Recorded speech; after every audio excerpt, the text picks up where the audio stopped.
अगर आप हमारे चैनल पर नए हैं तो चैनल को सब्सक्राइब कर लीजिए और बेल आइकन पर क्लिक करके नोटिफिकेशंस को ऑन कर लीजिए फॉर फ्यूचर अपडेट्स के लिए।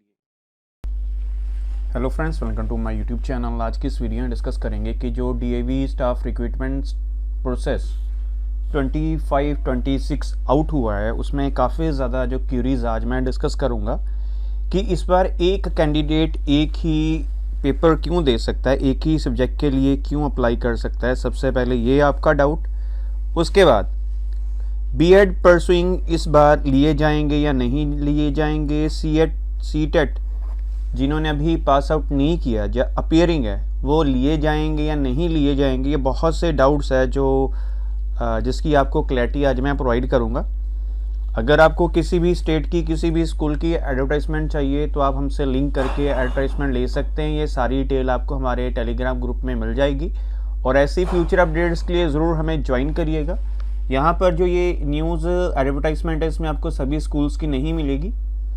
तो मैंने ऑलरेडी वीडियोस अपलोड की हैं जिसमें मैंने रिक्रूटमेंट प्रोसेस बताया है, फ़ेज़ 1, फ़ेज़ 2, फ़ेज़ 3 में क्या होगा, अप्लाई आप कैसे करेंगे। अप्लाई के लिए सबसे पहले ऑफलाइन आप फॉर्म फिल करेंगे जो आपको स्कूल से मिल जाएगा या ऑफिशियल वेबसाइट से मिल जाएगा। स्कूल की जो फ्री ऑफ कॉस्ट होगा वो फिल करके आप उसी स्कूल में फिल कराएंगे या जो भी आपका जोन है उसमें जो भी एडवर्टाइजमेंट है उसमें सारा कुछ लिखा, अपने फॉर्म कहाँ सबमिट करना है। जो पोस्ट हैं सभी सब्जेक्ट की हैं। न्यूज़ एडवर्टाइजमेंट मैंने आपको बता दी है। फ्रीक्वेंटली आस्क्ड क्वेश्चंस मैंने ऑलरेडी अपलोड किए हैं। इसमें सबसे मेन जो क्वेश्चन था कि एज लिमिट क्या रहेगी। एज लिमिट सिर्फ बिहार की बताई गई है 35 ईयर्स टू 45 ईयर्स, लेकिन अदर स्टेट में किसी की भी एज लिमिट नहीं है तो आपका 50 ईयर्स आप मान के चलिए। सबसे मेन चीज़ एक ये। और दूसरी चीज़ है कि जिन कैंडिडेट्स का सीबीटी क्वालिफाई है वो कैंडिडेट सीबीटी देंगे या नहीं देंगे इसका भी मैं आपको क्लैरिटी दे दूं। जो तो ऑलरेडी डीएवी में जॉब कर रहे हैं, जिनका रिक्रूटमेंट हो गया था सीबीटी देकर, उनका तो कॉन्ट्रैक्ट है 3 इयर्स का है। लेकिन जिन्होंने सीबीटी पास किया था लेकिन किसी स्कूल में ज्वाइन नहीं किया उनको ये सीबीटी फिर से देना होगा। तो ये मेन बहुत सी क्यूरीज थी, ये मैंने आपका क्लियर कर दिया। उसके बाद अब चलते हैं मेन प्रोसेस पे। तो सबसे पहले देखिए, जब आप फॉर्म फिल कर देंगे, फॉर्म में अगर तो आपका सीटेट या स्टेट का टेट पास्ड है, दोनों में से कोई एक चलेगा, दोनों है वेल एंड गुड है, तो आपका फॉर्म एक्सेप्ट किया जाएगा। बिकॉज जो इनके नॉर्म्स हैं डीएवी के, सीबीएसई के, जैसे केवी के नॉर्म्स होते हैं, अभी AWES आर्मी पब्लिक स्कूल्स की रिक्रूटमेंट आउट हुई थी, उन्होंने स्पेशल उसमें लिखा था बीएड वालों के लिए कि जैसे कंप्यूटर की बात करूं कि कंप्यूटर टीजीटी पीआरटी के लिए जो आपका सीटेट है उसकी ज़रूरत नहीं है, उसके अलावा भी वो अप्लाई कर सकते हैं। लेकिन इनके जो एजुकेशन क्वालिफिकेशन है उसमें स्पेशल लिखा है कि आपका कंप्यूटर में सीटेट या स्टेट का टेट पास होना चाहिए। दोनों में से क्या चलेगा, अगर नहीं है तो क्या होगा। दूसरा, काफ़ी कैंडिडेट्स ऐसे हैं जिनकी क्यूरीज आ रही थी बीएड परसुइंग है सर, हम लास्ट सेमेस्टर में हैं या रिज़ल्ट अभी आउट नहीं हुआ, तो क्या हम इस पर्टिकुलर रिक्रूटमेंट के लिए जो प्रोसेस स्टार्ट हुआ है एलिजिबल हैं या नहीं है। तो देखिए, अगर तो आपका सीटेट टेस्ट पास नहीं है तो आप एलिजिबल नहीं हैं, आपको पहले से बता दूं मैं। बीएड परसुइंग भी इस बार नहीं लिए जाएंगे, इस बार प्रोसेस इन्होंने थोड़ा हार्ड कर दिया है। और मैंने आपको शुरू में बताया था कि why only one candidate apply for one post not for all post या मैक्सिमम पोस्ट। क्योंकि पिछली बार क्या हुआ था, जैसे एक बंदा है पीजीटी, ठीक है, अब पीजीटी वाले ने पीजीटी का और टीजीटी का एग्ज़ाम दे दिया, लेकिन पीजीटी लेवल टफ था, उसका पीजीटी क्वालिफाई नहीं हुआ तो उसको टीजीटी में अपॉइंट कर लिया। अब जो उसका पकड़ पीजीटी पर है वो उतनी टीजीटी पर नहीं है। अब दूसरा क्या हुआ, टीजीटी और पीआरटी का था, पीआरटी वाले ने टीजीटी कर लिया, टीजीटी वाले ने पीआरटी कर लिया। काफ़ी केसेस थे, मैक्सिमम तो ऑल ओवर ठीक थे। तो इसमें प्रॉब्लम आई कि जो टीचर उनको प्रॉपर चाहिए था वो ना मिलके उनको किसी और सब्जेक्ट के लिए उसको रखना पड़ा, तो इसमें प्रॉब्लम आई। तो इसलिए सारा कुछ जो भी एडमिनिस्ट्रेशन है, बैक एंड है, दिल्ली से जो भी प्रोसेस होता है, तो इसलिए आपका one candidate apply for one post. Qualification का क्राइटेरिया ऑलरेडी मैंने अपलोड किया हुआ है, वो आप देख सकते हैं हमारी प्रीवियस वीडियो। उसमें मैंने सभी स्टेट्स का, मैक्सिमम स्टेट्स का, नॉट सभी, मैक्सिमम स्टेट्स का, जिसमें मैंने बिहार, एमपी, उसके बाद हरियाणा, हिमाचल, इनका क्राइटेरिया ऑलरेडी अपलोड किया जो आपके लिए काफ़ी ज़्यादा यूज़फुल रहेगा। सो B.Ed pursuing without CTET out, ठीक है जी, आपको पहले से बता दूं मैं। अपीयरिंग वाले हैं, B.Ed है लेकिन सीटेट अपीयरिंग में है, उनको में भी ले सकते हैं। ये क्वालिफिकेशन क्राइटेरिया मैंने आपको बता दिया। अगर आपका ये जो आपको मैंने सारी चीज़ें बताई, अब एग्जांपल ले लेते हैं कि एक कैंडिडेट है, उसकी B.Ed परसुइंग है और उसने फॉर्म फिल कर दिया और जो भी जोन है स्कूल में दे दिया। अब वहाँ पर स्क्रूटनी की जाएगी। स्क्रूटनी क्या है? Scrutiny is a process in which document verification है जो बैकएंड टीम करेगी। बैकएंड मतलब स्कूल के एडमिनिस्ट्रेशन, उनको गाइडलाइंस आएंगी DAV CMC से कि आपने ऐसे ऐसे ये प्रोसेस करना। आ गई होंगी, नोट आएंगी, आ गई होंगी सारा जो है नोटिफिकेशंस, तो उसके अकॉर्डिंग ये सारा स्क्रूटनाइज करेंगे, डॉक्यूमेंट वेरीफाई करेंगे। अगर उसके अकॉर्डिंग जो उनकी टर्म्स एंड कंडीशन के अकॉर्डिंग कोई चीज़ मिस हुई तो उसको बंदे को वो स्किप कर देंगे, मतलब एक तरह से डिसक्वालीफाई कर देंगे, बिकॉज उसकी क्वालिफिकेशन मीट नहीं करती। इस बार जो लेवल होगा CBT का as compare to gen 2024 CBT tough होगा, मैं आपको पहले से बता दूं।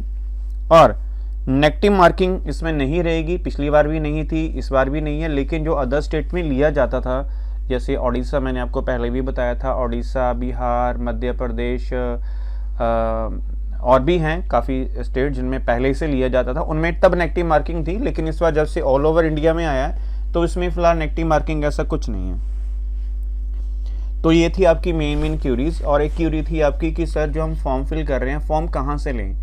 आप फॉर्म ऑफिशियल वेबसाइट से ले सकते हैं स्कूल की, नहीं मिलता तो आप हमसे भी ले सकते हैं, नहीं मिलता न्यूज़पेपर में ऐड जब वहाँ आती है उसमें डिफरेंट जोन्स के लिंक होते हैं। अदरवाइज़ आपको इस लिंक में भी मे बी मिल जाएँ, या नीचे आप जाएंगे यहाँ पर पैन इंडिया, यहाँ से स्कूल आप सर्च करके वहाँ से भी ले सकते हैं। स्कूल कैसे सर्च करना, जैसे मैंने पैन इंडिया ओपन किया, पैन इंडिया मतलब ऑल ओवर इंडिया के सारे स्कूल स्टेट वाइज यहाँ पर हैं। तो चलिए बिहार का मैं फर्स्ट स्कूल ले लेता हूँ, इसको मैंने क्लिक किया तो इस स्कूल की वेबसाइट मिल जाएगी आपको, मतलब ये जो वेबसाइट है इस पर आपको लिंक मिल जाएगा। चलिए एक दो और स्कूल में ओपन कर लेता हूँ। तो ये ओपन हो गया स्कूल की वेबसाइट का लिंक। तो यहाँ पर नोटिस आएगा, नोटिस के नीचे ये देखिए, ये नोटिस है, नोटिस बोर्ड। तो यहाँ पर देखिए इसमें PTM है, इनका लिंक नहीं आया। दूसरी वेबसाइट में चेक करते हैं, इसमें भी नहीं आया।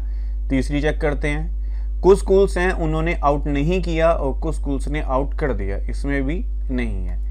तो चलिए नीचे और स्टेट का, चलिए ये देख लेते हैं, बिहार का एक ये देख लेते हैं, और ऊपर से चंडीगढ़ का देख लेते हैं थोड़े, ये भी देख लेते हैं कौन से स्कूल में आपको रिक्रूटमेंट नोटिस मिलता है। इसमें नहीं था, हाँ ये देखते हैं,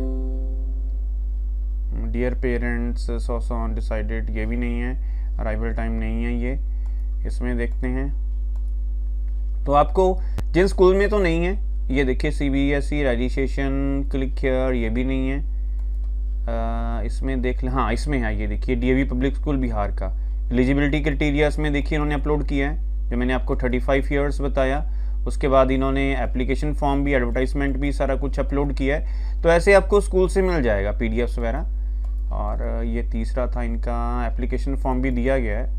तो ये देखिए यहाँ से मैं चलिए आपको ओपन करके भी शो कर देता हूँ एक बार, सो डैट आपको थोड़ी सी क्लैरिटी हो जाए। ये है इनका नोटिस एंड ये है इनका नेक्स्ट एप्लीकेशन फॉर्म था, और एडवर्टाइजमेंट होगी, और ये हो गया इनका क्राइटेरिया, एलिजिबिलिटी क्राइटेरिया। यहाँ पर लिखा भी होगा जो मैंने आपको बताया 30, या यहाँ पर देखिए अब 35 ईयर्स और 40 ईयर्स जो मैंने आपको बताया, विद आपका 5 ईयर्स आपको जो भी है इनका रिलैक्सेशन मिल जाएगी। ये इनका फॉर्म होता है, DAV बिहार जोन C का है, और फोटो वगैरह जो भी है, फॉर्म फिलिंग प्रोसेस मैंने बताया है। और ये है न्यूज़ कटिंग। तो ये सारा प्रोसेस देखिए, ये सारे स्कूल आप किसी भी स्कूल में सबमिट करा सकते हैं। यहाँ पर कोई जोन दिया गया है फॉर एलिजिबिलिटी, नहीं, इसमें कोई भी जोन नहीं, हम इन सभी स्कूल में दे सकते हैं। तो ये था ऑल ओवर क्राइटेरिया जो मैंने आपके साथ शेयर किया है। तो बाकी आज ही मुझे ये सारी इन्फॉर्मेशन मिली है जो मैं आपके साथ शेयर कर रहा हूँ। स्क्रूटनी आपकी मेन है, इसमें आपको कोई भी पेमेंट नहीं लगेगा, अभी तक फ्री ऑफ कॉस्ट है। जब आपका फॉर्म 5 नवंबर इनकी लास्ट डेट है फॉर्म फिलिंग की, उसके बाद आपका फॉर्म ऑनलाइन हो जाएगा। आफ्टर 20 नवंबर आपको जो कैंडिडेट्स क्वालिफाइड होंगे, ठीक है, तो उनको एक लिंक रिसीव होगा उनके मोबाइल नंबर पर और ईमेल आईडी पर, जो उनकी लॉगिन डिटेल्स होंगी, और उसके थ्रू वो लॉगिन करके फर्दर अपने फॉर्म को प्रोसीड कर सकते हैं। सो ये था आज का वीडियो रिगार्डिंग आप जो CBT का प्रोसेस है कैसा रहेगा। CTET अगर आपके पास नहीं है या PTET स्टेटेट नहीं है या B.Ed परसुइंग है तो क्या होगा, तो ये मैंने इन्फॉर्मेशन आपके साथ शेयर किया। फिलहाल फिर भी आप अप्लाई करना चाहते हैं तो कर सकते हैं। जो ऑलरेडी DA में जॉब कर रहे हैं उनको भी काफ़ी ज़्यादा HOD जो है स्कूल्स के या प्रिंसिपल्स उनको कह रहे हैं, जैसे मेरी ये बात हुई है जिन कैंडिडेट से बिहार से हुई है, उड़ीसा से हुई है ये, और MP से हुई है, मध्य प्रदेश, तो उनको बोल रहे हैं कि आपको CBT देना ही पड़ेगा। अभी हमारे पास कोई भी ऐसी इंस्ट्रक्शंस नहीं आई कि आपका जो CBT है वो 3 इयर्स के लिए वैलिड है। जबकि उन्होंने, मैं आपको चलिए प्रूफ भी एक शो कर देता हूँ, प्रूफ इज मेन, जबकि उन्होंने ऑफिशियल वेबसाइट पर ये चीज़ अपलोड की है। तो अपलोड के लिए फ्रीक्वेंटली आस्क्ड क्वेश्चंस हैं, आप यहाँ से जो भी आपके डाउट्स होते हैं टीम ने यहाँ पर अपलोड किए हैं। When and why, how to apply, where, what is eligibility criteria, how fill application form for which cost, ठीक है, who can appear CBT 2025 promotion CBT, ठीक है, I am a regular teacher, ये नहीं है एक, हाँ ये आपका, ये देखिए, a candidate clear CBT and got a 3 year contract appointment in school till 2027, does she or he or she to appear in CBT? यहाँ पर इन्होंने क्लियरली ये क्वेश्चन लिखा है, no need to appear in CBT 2025 if you are continuing in the same school. अगर आप same school में job कर रहे हैं तो आपको देने की ज़रूरत नहीं है। हाँ, अगर आप स्कूल चेंज करना चाहो तो आपको ये देना है। अब यहाँ पर देखिए एक चीज़ है, यहाँ पर इन्होंने एक चीज़ क्लियर कर दी है, अगर आप if you are continuing in the same school, ठीक है, नो नीड, इन्होंने ये नहीं कहा कि आप को स्कूल से निकाला जाएगा तो ऐसा कुछ है। इन्होंने कहा अगर सेम स्कूल में आप कंटिन्यू कर रहे हैं तो आप इसको प्रोसीड करेंगे। क्यों? यहाँ पर क्वेश्चन आता है क्यों? बिकॉज 3 साल तक आपका कोई भी इंटरव्यू नहीं होगा, कोई भी डेमो नहीं होगा, कोई भी पैनल नहीं बैठेगा जो आपका फर्दर सिलेक्शन करेगा। क्यों? बिकॉज आपका कॉन्ट्रैक्ट यहाँ पर सीधा ही लिखा है 3 years का आपका कॉन्ट्रैक्ट है। तो ये नई अपडेट है जो आपके लिए जानना ज़रूरी था। तो बाकी इसका मैंने ऑलरेडी वीडियो अपलोड किया जो काफ़ी ज़्यादा आपके लिए यूज़फुल है। तो ये थी आपकी मेन चीज़ें जो मैंने सारा फेच करके डाटा किसी ना किसी से जो ऑलरेडी DAV में हैं या जिनको नॉलेज है उनसे गेन करके या CBT जो प्रोसेस है इसमें सारा एनालिसिस करके आपके साथ शेयर किया है। तो अगर आपका कोई भी क्यूरी या क्वेश्चन है वो आप कमेंट सेक्शन में कमेंट करके छोड़ सकते हैं, और फास्ट रिप्लाई के लिए आप हमें टेलीग्राम या इंस्टा पर मैसेज कर सकते हैं। सो फ्रेंड्स, वीडियो अच्छी लगी हो तो ज़रूर वीडियो को लाइक करिएगा, चैनल को भी सब्सक्राइब करिएगा for future updates. So thank you friends watching this video and for your available time.